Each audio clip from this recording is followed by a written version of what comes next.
The North Division was so weak. Or at least that's what everyone thought. Well, here's a hot take. It was actually the second strongest division, only behind the East. I'm sure I've pissed some people off, but let's revisit this season, alright? This season was extremely unique because it was the first time in history where there were exactly 4 divisions and teams only played within their own division. We witnessed close to that in 2012 and 13, the would-be lockout season, where teams only played inside their conference. But there's just this very thin affecting teams' records when they only play against several teams.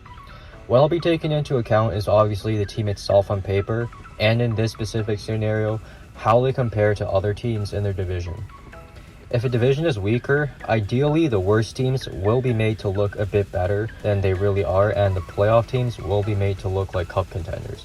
If a division is stronger, the worst teams have basically no hope, and there's going to be a playoff team or two that just couldn't make the dance, but probably would have in another division.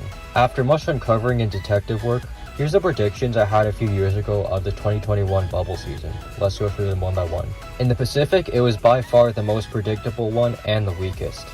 I expected a spread between the last playoff and best non-playoff team because they were all in different stratospheres. Anaheim was in a rebuild and was going to be lucky to finish even above 400 since they played in the weakest division. San Jose is headed into one after what was an extremely disappointing 2019 to 2020 campaign where they couldn't even make the 2014 playoffs. Arizona was in decay mode and had just sold their soul for Taylor Hall after getting them their hollow playoff appearance where they were clearly saved by COVID and likely would have missed under normal circumstances. The Kings had a potential young core brewing along with the fading veterans and likely finish above 500 from them lucking out of the division draw. St. Louis was still going strong despite flaming out against the underdog Canucks and losing Pietrangelo and not having Tarasenko for most of the year, and that isn't going to stop them from making the playoffs comfortably. Minnesota was playing their best hockey before the COVID pause and had a highly touted Kirill Kaprizov joining the squad, and even though they weren't even allowed to make the playoffs, them getting to play the Ducks, Sharks, Kings, and Coyotes kept that from being the case. Vegas has probably the best goalie tandem in the league and is being patrolled by a seasoned defensive unit and a deep forward core as a cherry on top. Colorado was out for blood to prove it was only because of key injuries causing them to not reach the Final Four, and they just made what was already a very formidable team even deadlier. All the non-playoff teams here would have been in the runnings for Owen Power, but them being able to play against each other in the regular season made their experience less shambolic than it would have been. As for the playoff teams, they were bound to have a breeze qualifying for the playoffs, being able to feast off of half the division. In the Central, this division was a bit more wide open for standings placements, but it still isn't super strong given the key severe injuries and other absences of some of the teams. Detroit is deep in the rebuild after a very bloody and brutal 2019 and 2020 campaign, but adding some decent veteran presence will ease the pain a bit. Chicago upset the Oilers in the play-in rounds, however said goodbye to their long-term dynasty goalie Corey Crawford and will be in retool mode for the coming years. Columbus, although passing the play-in rounds, cannot have their massive overperformance that season overlooked, as I didn't think it was going to be sustainable.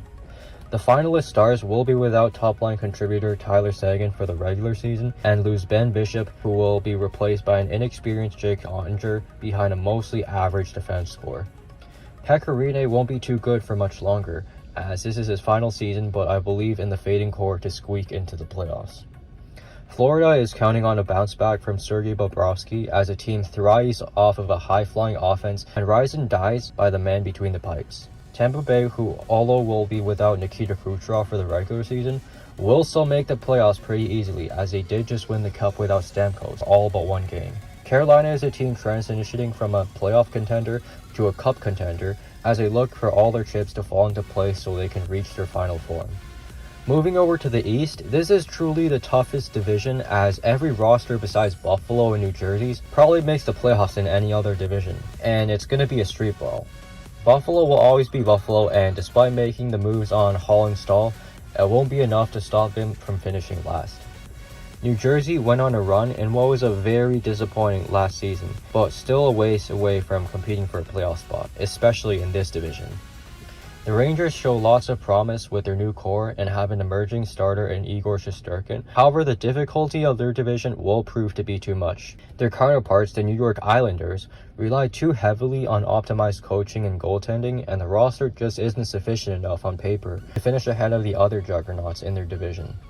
Pittsburgh's perennial core is aging, though their experience and leadership will land them in the final playoff spot where, home ice or not, will be putting up a fight against any team. The Caps turned into the Toronto Maple Leafs after that cup win and will have a fair chance to change that narrative as they finish bronze in the toughest division. The Flyers ride high off of a season of resurgence with the likes of young star Carter Hart and will cruise past the regular season with that momentum. Boston is just pristine at all three positions, aiding them to come out on top of the division of death, leaving me to fear how badly they'd ravage any other division. Now let's dive into my predictions for the North Division. Starting at the bottom, there should be no surprise at all that it's going to be Ottawa. They're coming out of a rebuilding season where they've improved their roster in various areas, but they just can't compete with the other Canadian juggernauts who they'll be playing all season. These next two spots will be teams that likely make the playoffs in a normal 82-game schedule, but they were just the casualties of how competitive this division really is. In 6th place is Calgary, who improved their goaltending off of an inconsistent Cam Talbot, who absolutely tanked in the playoffs. And the rest of the roster is pretty decent as well. However, Sam Bennett being in the top 6 as a player who has been getting the bust label splattered all over him will be their downfall. Next, we have Vancouver, and this one might be a bit controversial, seeing how they won the play-in rounds and upset the defending champs Blues. Their goaltending was going to be what's going to hold them back, as they swapped out a reliable Jacob Markstrom to an aging and declining Braden Holtby. They got worse on paper, and we can't forget that had last season finished like any other, there's a good chance they would have missed the playoffs entirely. Occupying the last wildcard spot, we have Montreal, who although didn't have much star power, their deep and balanced lineup will make up for that. I'm a big fan of adding Tyler Toffoli and a rejuvenated Jake Allen to take some load off of Carey Price. Ahead of Montreal, we have an Oilers team who will always have hopes in making the playoffs when they have demigods McDavid and Draisaitl. However, their glaring flaw is obviously still depth. They should still make the playoffs though, without too much trouble. Duking it out for first place, but just falling short, is Winnipeg. Their offense is arguably on par with Toronto's, and they have an incredibly underrated defensive core as well. When you have Connor Hellebuyck in net and a lot of defensively responsible D-men, you're not going to be conceding very much at all. Just like with Ottawa being buried, first place should not come with a shock either, as it's the aforementioned Toronto Maple Leafs. They've got offensive firepower galore, and all throughout their skaters, and a stellar tandem in net. All of these teams would have had even higher point totals than what they were on pace for if they played games against every team. You might be questioning why I think Calgary and Vancouver were unlucky when they were on pace for just 89 points, but remember, that total would have been a bit higher under normal circumstances, which likely puts them in the playoffs. So despite some playoff-worthy rosters that just simply aren't better than the other teams above them, how are some analysts still viewing the North Division, made up of all the Canadian teams, as the weakest? I believe there's only one reason: recency bias. Let me explain what that term is. Recency bias is putting more emphasis on events that occurred more recently. For example, the Florida Panthers just won the Cup, and someone with recency bias would classify that team as one of the greatest in NHL history. That's very false. This is not to say they weren't Cup contenders from the get-go, but there were many other champions who were even better than them, and probably would have beat them had those rosters went head-to-head. Some examples of champions that were better than the 2024 Panthers were the 2022 Avalanche, the 2013 Blackhawks, and the 2007 Ducks. Just because the Panthers were the most recent champion doesn't necessarily mean they're better than the other three aforementioned teams. The recency bias in analysts viewing the North Division as the weakest most likely stems from the fact that, at the time, it's been 27 seasons since a Canadian franchise has won the Cup. People must have thought, oh, it's not happened in 27 seasons. Why would it happen this season? The Toronto Maple Leafs are indeed the surefire Cup contender in that division, and despite being Canadian, they have all the pieces to go all the way. A very deep offense with a good balance of star power, speed, grit, and veteran presence. A reliable defensive core that has a healthy mix of players that are good on both ends of the rink. A stable tandem where both goalies are able to step up when called upon. This is objectively a roster that can contend for a Stanley Cup. I'll also be refuting the claims of how the 2021 Montreal Canadiens were one of the weakest finalists ever. The main arguments for that are A, the North Division only had 7 teams and was supposedly the weakest, and B, it was all on the back of Carey Price, and when he was out of commission, the team fell to shit next season.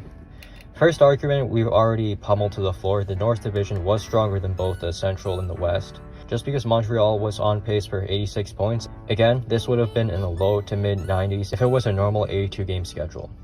They didn't have any teams besides Ottawa who they could salvage easy points from. It was a bloodbath from the get-go between the most heated hockey markets. On average, they faced better competition than most other teams in the league relative to their own standing. This is also what makes them better than the 2023 Panthers, who just barely made the playoffs and rode the back of Sergei Bobrovsky and Matthew Tkachuk's stellar performances, and didn't have nearly as hard of a time making the playoffs, as that roster should have been competing for the President's Trophy. That wasn't the case, as they made what was supposedly an easy task a dogfight and didn't clinch until the last few games. Back to Montreal, it was not all Carey Price. That's not to say he wasn't their X factor, as he did play incredibly. The players, for the most part, performed at around the same level as they did in the regular season, which is what got them into the playoffs, so it's wrong to say that they were trivial in that run. Cole Caulfield burst onto the scene and was looking like a top liner in the Habs' future. Eric Staal, who was basically invisible in the regular season portion when he played for Montreal, woke up and provided very valuable depth production. The ever so lively Kotkaniemi debacle was temporarily put to rest, as he seems to do much better in the playoffs. As you can see, the players did their part too. Before next season started, Weber and Price were revealed to have been playing through injury, and it pretty much ended their careers. The replacements for other players they lost were alright, however, that 2022 team should have still made the playoffs. It was absolutely putrid coaching that did them in. This can be seen from how Ducharme was extended after that playoff run and then got fired mid-season simply because they were doing so poorly relative to expectations. After St. Louis stepped in, they went a modestly better 14-19-4, and it was just that because they sold at the deadline. Cole Caulfield, who had just 1 goal in the first 30 games and had even gotten sent down, got 22 and 32 under St. Louis. This weakened roster from their 2021 run shouldn't have been this bad. Even if they weren't a lock to make the playoffs, it was extremely disappointing for them to have finished this low. All in all, this goes to show that the 2021 Habs really weren't as bad in the regular season and playoffs as they seemed initially, because they had to fight through some really stiff competition to get there in the first place. Alright guys, so this is why the North Division really was not as weak as people thought it was in the first place. It's always puzzled me how there's more teams in that division who were expected to make the playoffs than there were playoff spots. I can't believe how none of the analysts mentioned how the teams who missed the playoffs in the West Division would have been in the runnings for first overall in the draft had the season been a regular 82-game schedule.